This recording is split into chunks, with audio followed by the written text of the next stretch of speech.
So tonight we got two more brand new scenes from The Chosen. We're going to talk about the first one in this video where, well, quite a few things happened. But let's jump in, let's talk about this scene, and let's dive into some scripture that kind of breaks down exactly what is actually happening in this scene. If you didn't catch it, there's some really unique moments in scripture that could actually point us to one of the most inflammatory moments for the apostles in all of the scripture. So let's jump into this. Let me show you a little bit of what this scene looks like. Again, I'm not going to show you the exact scene. Dallas asked us not to share the scene in its entirety like that, but he's normally fine with us sharing pictures and just kind of talking about the scenes. And so that's what I'm going to do tonight. So let's jump in and talk about it from here.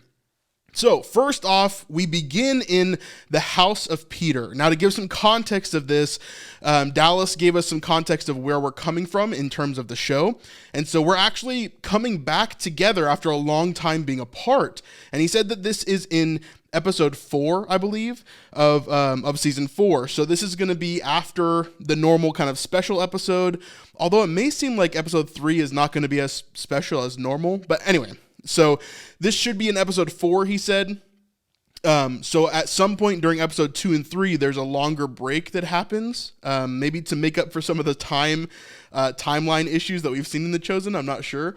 But here we are in episode 4. Everybody's gathering back together. They're getting back together to have a meal and just kind of hang out. And everybody's kind of just chilling. They're in Peter's home, and Eden's here hosting everything. We actually see Simon the Zealot cooking with her, which is really funny as well. But we begin the scene right here with most of the apostles and Jesus sitting at the table, just kind of munching, chilling, waiting for dinner to be served, essentially. So we begin here. And then we cue in on Matthew pretty quickly. Everybody's eating fruit, different types of fruit, apples, and different things that they have there. But he picks up a pomegranate and realizes pretty quickly that he can't bite into it. And so he ends up asking the rest of the table, well, he asks Philip next to him if he can help him to basically eat this pomegranate. He doesn't know how. And so this is really interesting. This is our first scene with Philip. I'd love to hear your thoughts if you saw the scene, what you thought of Philip's acting. I thought Reza Diaco did a great job. I think his voice is going to be a little bit interesting to get used to because he has such a deeper voice than Yoshi did previously. And so it's going to be interesting to get used to that new version of Philip. But I think the scene that we saw him in was actually really, really good. I'm hoping to see more and more of these scenes with him to kind of get a better feel of this new Philip, because I think it is going to be a slightly different character overall. But anyway, Philip goes into how you open a pomegranate. He starts to cut off the top of it and then starts to describe how you normally would eat a pomegranate. Now, this starts discussion around the rest of the table because they're like, well, that's not how I eat a pomegranate. That's not how this is done. And they kind of start arguing like the apostles always do.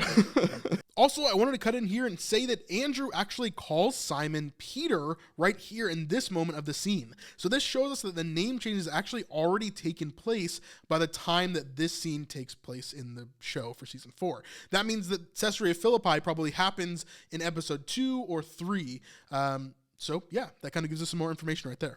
Now this leads to Jesus kind of getting annoyed a little bit. You can kind of see that he's like, okay, this again. And he looks over at Eden and she gives him a look back. This is one of my favorite moments of the scene. Of course, that relationship there, we were kind of worried that Eden would hold some resentment or something else because she really hasn't had a discussion with Jesus. So I wonder if that will happen at some point during the season before this episode. But we're seeing as Jesus looks back at her and she gives an acknowledging look of like, yeah, they're at it again. Here we go again. And then Jesus ends up getting up and leaving the room. So you can see the rest of them are there still arguing. Simon the Zealot is with Eden over there as she is finishing up preparing dinner and making sure everything's good. As Jesus walks outside, he sees little James and Thaddeus sitting, and they're preparing some lemon, and I think what they said is dill. I couldn't quite hear. I've got to go back and listen to that again. But they're preparing some ingredients for the dinner. And so the two of them are sitting there just kind of chilling. And this is a really interesting scene. Now, we saw this in the behind the scenes months ago when they actually filmed this scene. And we know that this is actually going to be like an intimate moment, right? It's supposed to be between these three, Jesus, little James, and Thaddeus. And the reason for this is because, remember, in The Chosen, this isn't actually a biblical point. It's actually not very biblical at all. that they would be the first disciples, but in the Chosen, they are the first disciples that Jesus actually brought with him. And so we see as Thaddeus and little James sit with him and they begin to have a discussion. And so they start talking about the good old days, right? When it was just the three of them traveling together, working on things, and basically starting this journey. And so at the very beginning of Jesus' ministry, right, it was the three of them, but we never saw any of that beforehand. We never really saw just the three of them traveling together. However, they're kind of wanting that simpler time back a little bit. And Jesus is kind of reminiscing, and they're all talking about it. And little James says, we can't stay in Capernaum forever.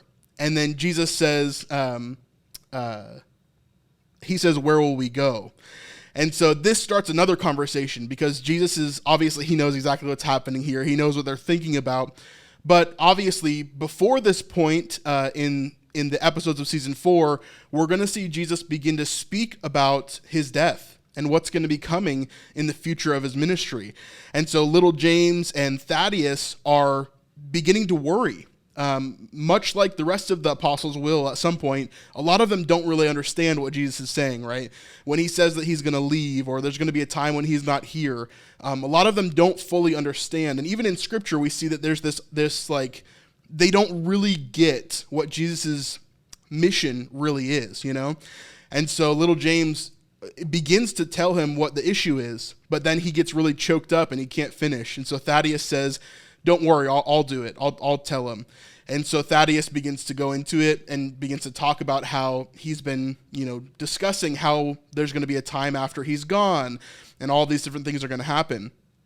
And then little James starts to speak up and he says, you've been talking a lot about how you're going to have to suffer by the hands of the elders and the chief priests.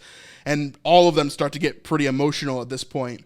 And so they get to start talking about this and how they're feeling about Jesus having to go through these things. And they can almost barely get themselves to even discuss this, right? And so this brings us to a point of like, man, how heavy is this going to be, right? Later on, for these apostles that we've grown with throughout all of these seasons, we've been watching them as they've been going through all these different things, and now they're at a point when they're realizing Jesus is going to have to die. Hey, real quick, if you're enjoying this type of content with breakdowns of The Chosen or our Israel content or deep dives into the Bible, we would really love your support over on patreon.com/thesnipelife. This is by far the best way to help us out, and it helps us to keep independent from YouTube, even when they decide not to show our content to anybody. So if you want to help out our ministry, this would be a great way to do it for only $5 a month. Thanks. They're realizing that Jesus is going to have to go through all of these different things, including torture and different things like that as well. And so it's going to be really, really heavy, really, really hard. But they begin having the conversation. Then as they were talking about it, and at the end here, they go into an embrace, and you can see as all three of them almost begin to cry and just have an emotional moment together.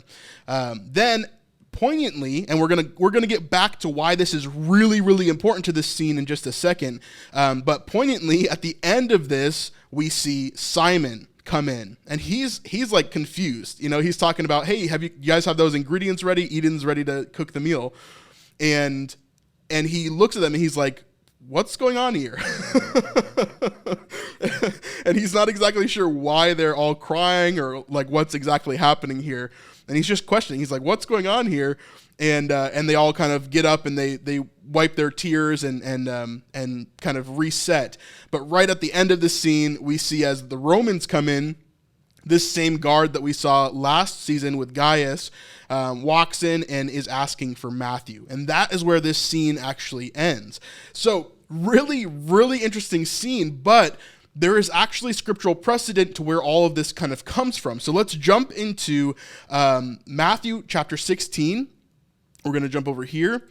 And when we jump into this, we see that this section, Matthew chapter 16, verse 21, it's entitled, Jesus foretells his death and resurrection. This is the exact verse that little James is referencing in that little section there of this scene. So he jumps in here, verse 21. From that time, Jesus began to show his disciples that he must go to Jerusalem. That's what little James was talking about. He's like, we can't stay in Capernaum forever.